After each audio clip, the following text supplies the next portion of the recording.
E o nosso tema de hoje é a psicologia do risco. Quem de nós nunca passou por uma situação em que, fazendo uma análise de um acidente ou de um quase acidente, a gente se pergunta: como é que essa pessoa foi fazer isso? Será que ela não percebeu o risco? Por que essa pessoa se expôs a um risco que estava tão claro? A área da ciência comportamental que estuda isso se chama psicologia do risco, e alguns autores importantes já trouxeram luz sobre esse tema.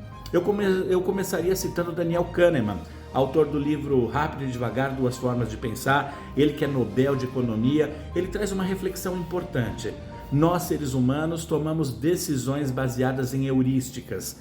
Heurísticas são formas criativas de criar atalhos, jeitos mais simples, mais fáceis de fazer uma atividade, mas muitas vezes um jeito também imperfeito, um jeito que não prevê a segurança. Na melhor das intenções, com o objetivo de economizar energia, economizar tempo, fazer o melhor pela empresa, muitas vezes o colaborador ele cria um jeito de fazer a atividade diferente daquela que está escrita no procedimento. E a questão é que todos os dispositivos de segurança, todas as proteções, todas as análises de risco foram feitas a partir do procedimento.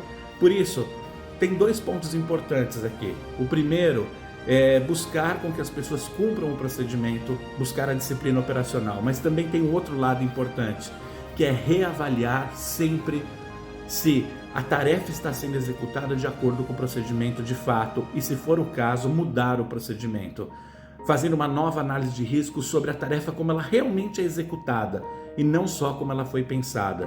Observar as pessoas trabalhando é fundamental para entender como o trabalho acontece e criar níveis de segurança baseados na realidade, naquilo que de fato acontece e não naquilo que nós imaginamos. Um outro ponto que eu poderia trazer é um estudo feito por James Reason, psicólogo que faleceu agora recentemente, e ele fala sobre a normalização dos riscos. As pessoas, quando convivem muito tempo com o mesmo tipo de risco, tendem a normalizá-los, a neutralizá-los do ambiente, simplesmente achar que conviver com aquele risco é normal. E isso de fato é muito perigoso, porque quando você normaliza o risco, você passa a respeitá-lo menos e com o tempo ele se torna até um risco integrado, ele se torna parte da paisagem.